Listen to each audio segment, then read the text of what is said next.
Assalamualaikum warahmatullahi wabarakatuh. Di video kali ini kita akan melanjutkan pembahasan mengenai salah satu subtes dalam pelaksanaan UTBK SBMPTN. Nah, oke, kita lanjut aja bahas yang pertama, subtes penalaran umum, di mana di antara beberapa soal biasanya terdapat soal mencari kesimpulan pada teks. Nah, oke, untuk lebih jelasnya kita langsung saja bahas ke contoh soal berikut. Nah, biasanya nanti disajikan sebuah teks ya pada soal tersebut, di mana nantinya akan ditanyakan kesimpulan dari teks tersebut. Nah, seperti biasa, untuk mempersingkat waktu dalam pengerjaannya, maka kita lihat terlebih dahulu soal yang ditanyakan dari teks tersebut.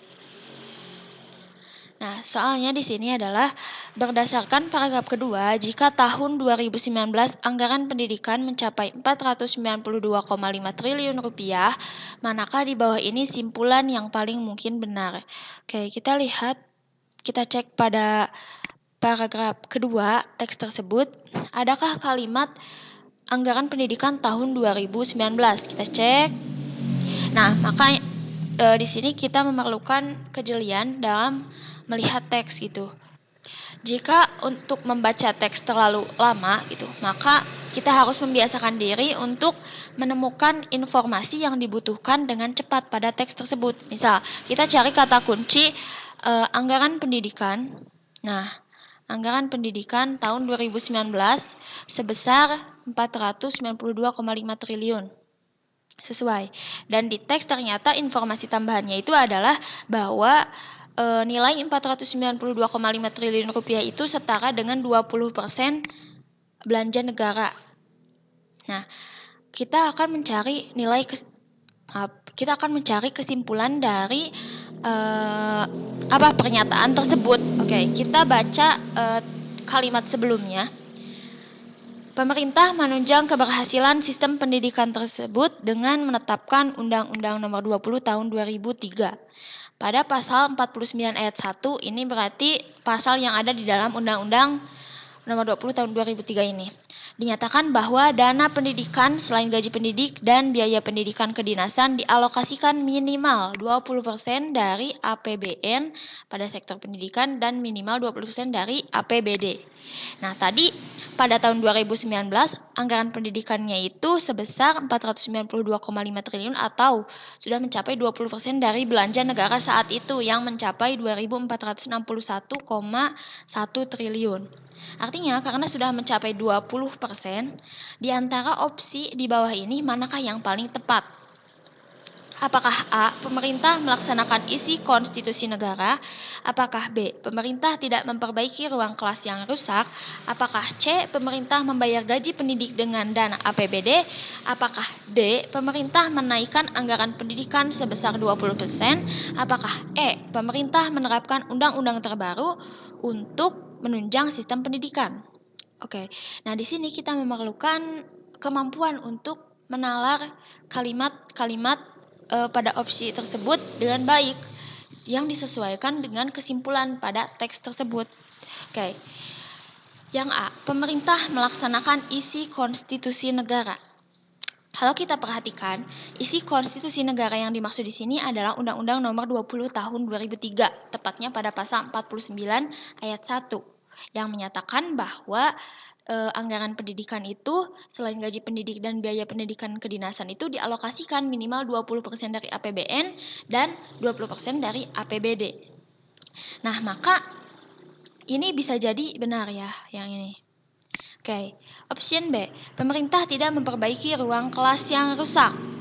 Nah, di sini apakah anggaran pendidikan tahun 2019 yang mencapai 492 triliun itu membuat suatu kesimpulan bahwa pemerintah tidak memperbaiki ruang kelas yang rusak. Nah, ternyata belum tentu gitu. Ini tidak mencakup bahwa pernyataan ini tuh menimbulkan suatu kesimpulan ini. Ini salah. Oke, pemerintah membayar gaji pendidik dengan dana APBD. Nah, di teks tidak menyatakan hal demikian ya. Jadi kita harus merujuk kepada teks tersebut dan menyimpulkan apa yang ada pada teks di atas. Nah, apakah karena anggaran pendidikan itu mencapai 492,5 triliun, di mana kalau kita lihat di isi Undang-Undang Pasal 49 ayat 1 pada teks tersebut bahwa dana pendidikan selain gaji pendidik dan biaya pendidikan kedinasan adalah 20%. Nah, mungkin bisa jadi kita melakukan kesalahan dalam menyimpulkan bahwa nilai 20% atau 492,5 triliun pada tahun 2019 ini itu tuh hanya anggaran pendidikan saja, belum mencakup gaji pendidik. Di mana kalau kita lihat di isi undang-undangnya kan 20% itu selain gaji pendidik dan biaya pendidikan kedinasan gitu ya. Nah, bisa jadi jawaban ini tuh benar. Tapi kalau kita lihat di teks tidak dijelaskan bahwa dana ini tuh dana ini tuh tidak mencakup gaji pendidik. Bisa jadi anggaran pendidikan ini tuh mencakup gaji pendidik juga gitu. Jadi yang ini tuh masih diragukan lah istilahnya, diragukan kebenarannya. Jadi ini salah. Karena belum tentu gitu ya, belum tentu bahwa dana ini tuh tidak mencakup gaji pendidik dan ternyata gaji pendidiknya itu dengan dana APBD bukan APBN gitu. Nah, itu belum tentu ya karena di teks itu tidak ada informasi seperti itu. Meskipun dalam undang-undangnya dinyatakan demikian. Lalu pemerintah menaikkan anggaran pendidikan sebesar 20%. Tidak ada ya, tidak ada di teks bahwa pemerintah menaikkan anggaran pendidikan. Hanya dalam undang-undang tersebut dijelaskan bahwa anggaran pendidikannya itu minimal 20% itu. Itu saja. Jadi ini salah. Pemerintah menerapkan undang-undang terbaru untuk menunjang sistem pendidikan. Di atas juga tidak dinyatakan bahwa itu adalah undang-undang terbaru. Jadi yang paling tepat untuk kesimpulan dari teks tersebut adalah option yang A. Di mana kan pernyataan yang ditanyakan itu yang ini ya. Jika tahun 2019 anggaran pendidikan mencapai 492,5 triliun, manakah kesimpulan di bawah ini yang paling mungkin benar? Nah, berarti karena 492,5 triliun itu setara dengan 20% dari APBN saat itu, nah, maka artinya pemerintah melaksanakan isi konstitusi negara, yaitu Undang-Undang Nomor 20 Tahun 2003, tepatnya pasal 49 ayat 1. Oke, kita next. Nah, untuk soal selanjutnya masih dengan teks yang sama, pertanyaannya adalah berdasarkan paragraf 1, jika dana pengelolaan tidak memadai, manakah di bawah ini simpulan yang benar? Jika dana pengelolaan tidak memadai, kita cari kalimat ini apakah ada? Nah, di sini adanya juga adalah dana pengelolaan yang memadai. Oke, kita lihat kalimat yang mencakup kata tersebut. Penyediaan sumber daya pendidikan meliputi gedung dan perlengkapannya, sumber belajar seperti buku dan alat bantu mengajar, serta dana pengelolaan yang memadai. Artinya penyediaan sumber daya pendidikan harus meliputi dana pengelolaan yang memadai. Oke. Kita lanjut sumber daya pendidikan, penyediaan sumber daya pendidikan. Kita lihat kalimat sebelumnya, sumber daya pendidikan itu termasuk sarana penunjang sistem tersebut. Sistem apa nih? Kita lihat lagi kalimat berikutnya, sistem pendidikan. Keberhasilan komponen sistem pendidikan dalam melaksanakan fungsinya bergantung pada sarana penunjang. Nah, artinya komponen sistem pendidikan itu bergantung kepada sarana penunjang yang mencakup kurikulum, tenaga kependidikan, serta sumber daya pendidikan dan pengelolaan. Di mana sumber daya pendidikan dan pengelolaan itu meliputi dana pengelolaan yang memadai. Artinya, jika dana pengelolaannya tidak memadai, maka penyediaan sumber daya pendidikan itu belum sempurna ya, dan artinya berimplikasi kepada ketidakberfungsiannya nih komponen sistem pendidikan, karena keberhasilan komponen sistem pendidikan dalam melaksanakan fungsinya bergantung pada sarana penunjang, di mana sarana penunjangnya mencakup sumber daya pendidikan dan penyediaan sumber daya pendidikannya mencakup dana pengelolaan yang memadai. Artinya, simpulan yang paling tepat adalah option yang A. Komponen-komponen sistem pendidikan tidak dapat berfungsi. Nah, jadi untuk mencari kesimpulan, kita harus menalar dengan baik. Kira-kira, ya jangan kira-kira ya, kita harus bisa menyimpulkan isi teks tersebut dengan melihat kalimat sebelumnya, atau intinya informasi-informasi yang ada pada teks tersebut. Oke, kita lanjut. Nah, di sini ada subtes pengetahuan kuantitatif, tepatnya adalah tipe hubungan P dan Q. Nah, seperti apa sih? Oke, kita cek.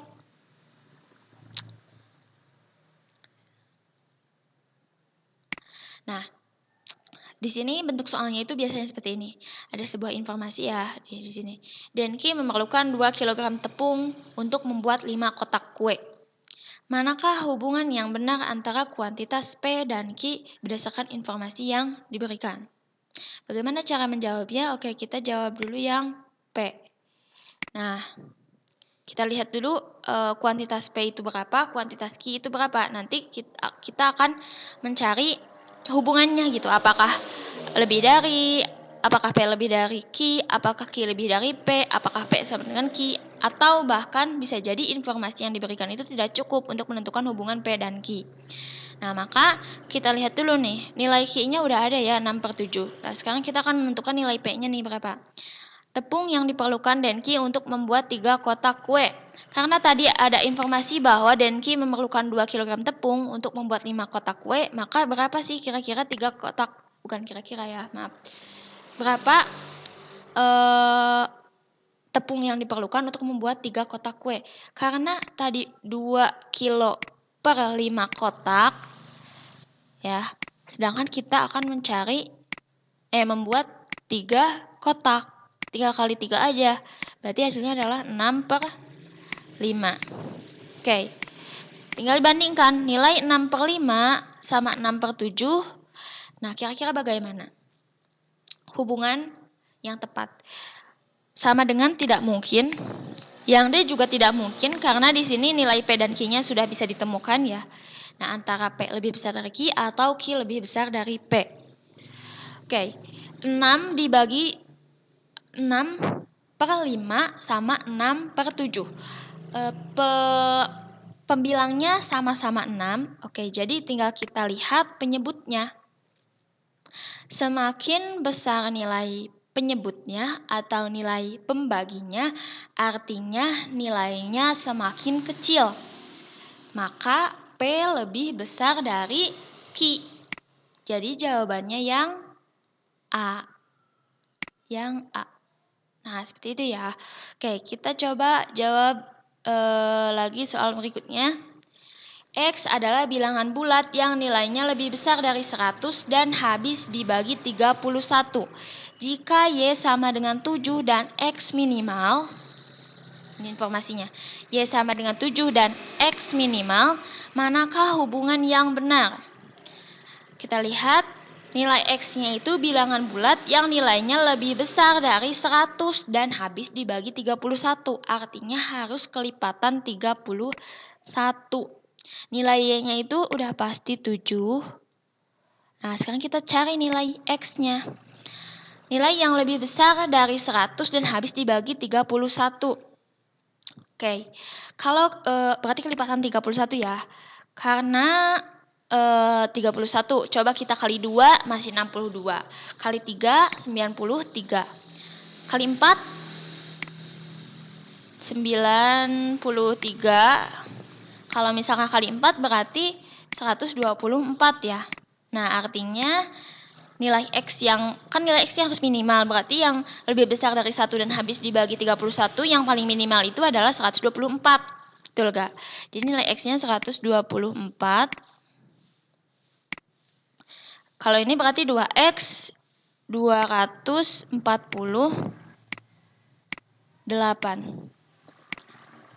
Oke, cari KPK-nya.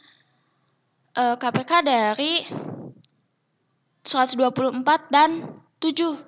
Berapa nih? KPK dari 124 dan 7. Ini tuh berarti kan kalau 124 itu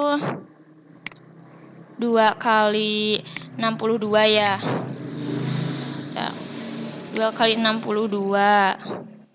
Betul gak? Ya. Terus 62 itu 2 kali 30. 1. Bisa ya cara gitu? Atau sepertinya kita cari KPK-nya dengan cara... Sebentar. Oke, untuk mencari KPK-nya itu bebas ya. Yang paling cepat menurut kalian gitu. Jadi, oke sebentar. 124 sama 7. Kelipatan 7. 70. Kelipatan 7 atau dikali saja. Ini tuh 70 kan. Enggak. 140 kah? Atau enggak, bukan gitu. Sebentar. Aduh. Cari KPK dikali ya. Dikali aja deh kayaknya. Karena 124 itu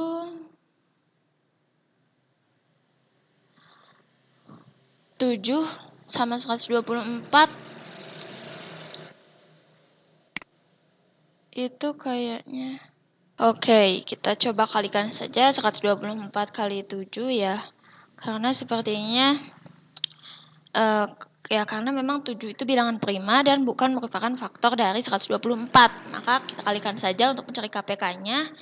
Yang ini kita kalikan. Oke, coba kalian kalikan hasilnya itu 800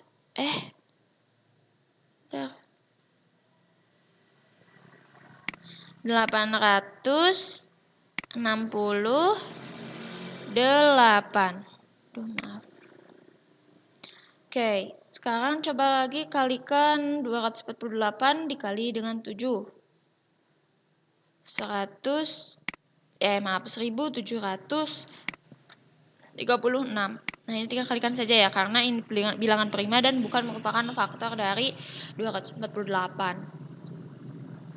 Nah, sehingga kita lihat nilainya. Nah, maka nilai Q lebih besar daripada P. Jadi jawabannya adalah B. Nah, sebenarnya mudah ya untuk tipe soal ini, tergantung bagaimana cara kita menyelesaikannya dengan cepat. Materinya itu ya beda-beda gitu.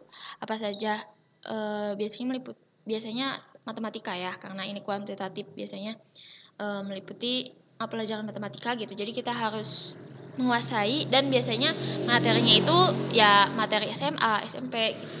Tidak jauh berbeda.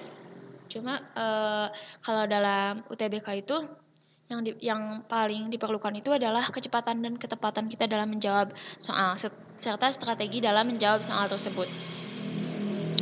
Nah, selanjutnya tipe dalam subtes pengetahuan dan pemahaman umum, tepatnya tipe sikap dan tujuan penulis. Oke, seperti apa sih tipe soal pada PPU ini? Nah, kita lihat. Nah, ada sebuah teks seperti biasa ya. Dan ditanyakan tujuan penulisan teks di atas. Kita harus dapat menemukan kira-kira tujuan penulis dalam membuat teks tersebut itu apa sih? Jadi kita harus memposisikan diri sebagai penulis yang akan menyampaikan sesuatu kepada pembacanya. Artinya kan ada suatu tujuan gitu dalam penulisan teks tersebut. Jadi kita harus menempatkan posisi kita sebagai penulis. Oke, kita baca terlebih dahulu teksnya. Infused water adalah air putih yang ke dalamnya ditambahkan buah-buahan segar dan teh hijau dan lain-lain, panjang ya. Ini tinggal baca saja ya oleh kalian, atau bisa kita baca secara singkat tapi harus kita pahami gitu ya. Dimana ini kalimat pertama ini menyatakan tentang pengertian dari infused water. Lalu unsur-unsur dalam bahan akan terekstrak keluar. Ya, ini lebih ke caranya ya. Cara pembuatannya, terus ini bahan-bahan yang digunakan. Terus manfaat ya. Infused water menjadi referensi bagi mereka yang kurang suka mengkonsumsi air putih karena air menjadi berasa dan beraroma khas.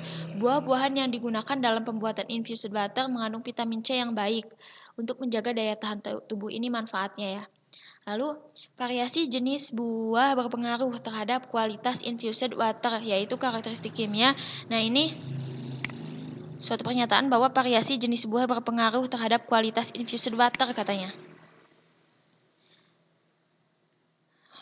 Lalu oleh karena itu, perlu dilakukan penelitian dengan faktor jenis jeruk, dengan buah tambahan. Analisis yang dilakukan meliputi aktivitas antioksidan, kadar vitamin C, kadar gula total, derajat keasaman, total fenol, dan uji organoleptik.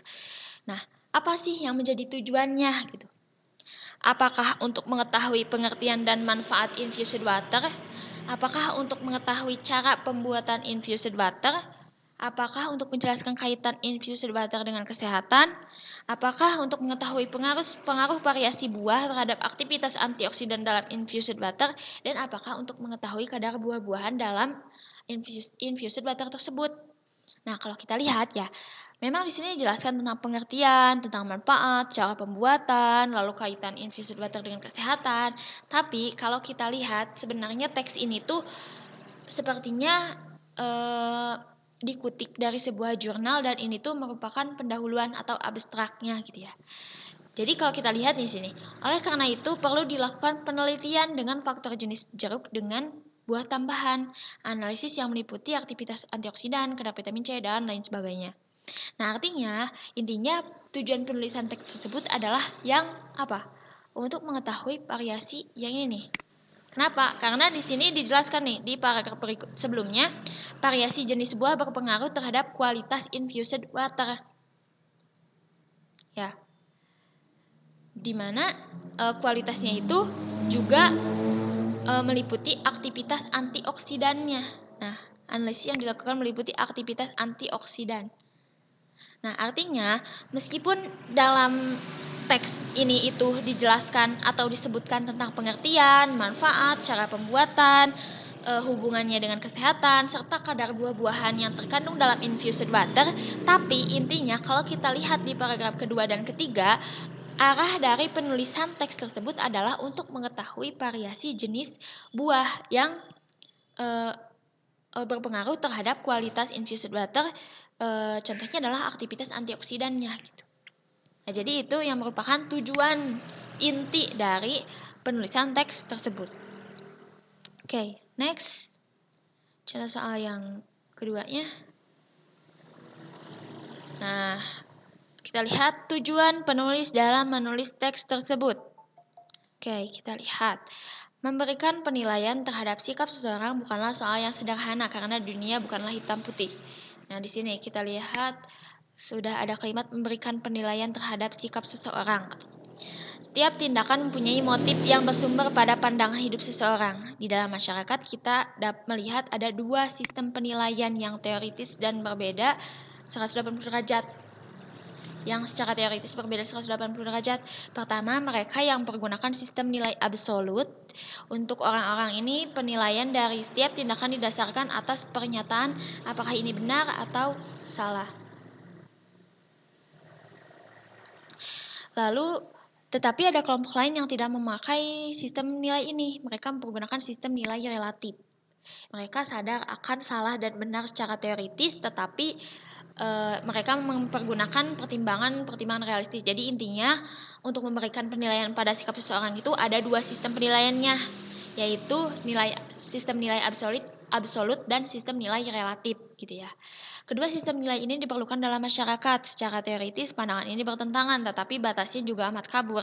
Kita hanya bisa berkata secara intuisi bahwa setiap situasi dan jabatan harus dinilai secara proporsional gitu ya. Nah, jadi intinya itu kalau kita perhatikan dan simak bahwa inti teks tersebut adalah tentang penilaian yang dimana di dalamnya ada dua sistem penilaian dalam masyarakat. Oke, kita lihat opsinya. Mengajak pembicara berpikir tentang apa yang dilakukan dalam menghadapi masalah, memberitahu betapa susahnya menilai sikap seseorang, menginformasikan tentang penilaian dalam masyarakat yang harus diterapkan, menjelaskan adanya dua penilaian berbeda yang harus diterapkan sesuai kondisi, menginformasikan tentang cara terbaik dalam bertindak. Yang paling sesuai kalau kita lihat sekilas tadi itu Memang ada ya yang memberitahu betapa susahnya menilai sikap seseorang, tapi tidak dijelaskan secara detail. Artinya ini bukan tujuannya gitu ya, karena dalam teks tersebut tidak dijelaskan bagaimana sih susahnya menilai sikap seseorang gitu, tapi lebih ke tentang penilaian gitu. Jadi bisa jadi yang C atau D ya, menginformasikan tentang penilaian dalam masyarakat yang harus diterapkan dan menjelaskan adanya dua penilaian yang berbeda yang harus diterapkan dalam sesuai kondisi. Tapi kalau kita perhatikan lagi di antara dua opsi berikut, yang paling condong untuk menjadi jawabannya adalah yang D. Kenapa? Karena dijelaskan memang ada dua penilaian yang berbeda gitu. Dan apakah benar harus diterapkan sesuai kondisi? Nah, bukan kalimat apa ya? Iya betul, kalimat pendukung dari argumen bahwa harus diterapkan sesuai kondisi itu bisa dilihat di paragraf yang terakhir ini. Seorang pastor hendaknya lebih banyak menggunakan sistem nilai absolut walaupun tidak memutlakkan, tetapi seorang perwira lapangan baiknya lebih banyak menggunakan pertimbangan nilai relatif. Artinya ada kondisi tertentu di mana kita harus menggunakan nilai-nilai tersebut. Jadi jawabannya yang D. Karena kalau misalnya yang C gitu ya, menginformasikan tentang penilaian dalam masyarakat yang harus diterapkan. Nah, itu tuh kan di sini ada kalimat kedua sistem nilai ini diperlukan dalam masyarakat. Jadi yang mana sih yang harus diterapkan? Nah, di sini tidak dijelaskan yang mana yang harus diterapkan, hanya dijelaskan bahwa ada dua penilaian yang harus diterapkan sesuai kondisi, di mana tadi kalimat pendukungnya yang ini, yang seorang pastor hendaknya lebih banyak menggunakan sistem nilai absolut, tetapi seorang perwira lapangan baiknya lebih banyak menggunakan pertimbangan nilai relatif. Jadi itu yang menjadi tujuan penulis. Jadi kita harus memposisikan diri sebagai penulis yang akan menyampaikan suatu informasi kepada pembaca gitu. Itu adalah tips untuk menjawab soal ini. Nah, mungkin cukup sekian yang dapat saya sampaikan untuk pemahaman subtes pemahaman bacaan dan menulis. Insya Allah akan dibahas di video yang berbeda gitu. Mohon maaf atas segala kesalahan dan kekurangan. Wassalamualaikum warahmatullahi wabarakatuh. Semangat semuanya.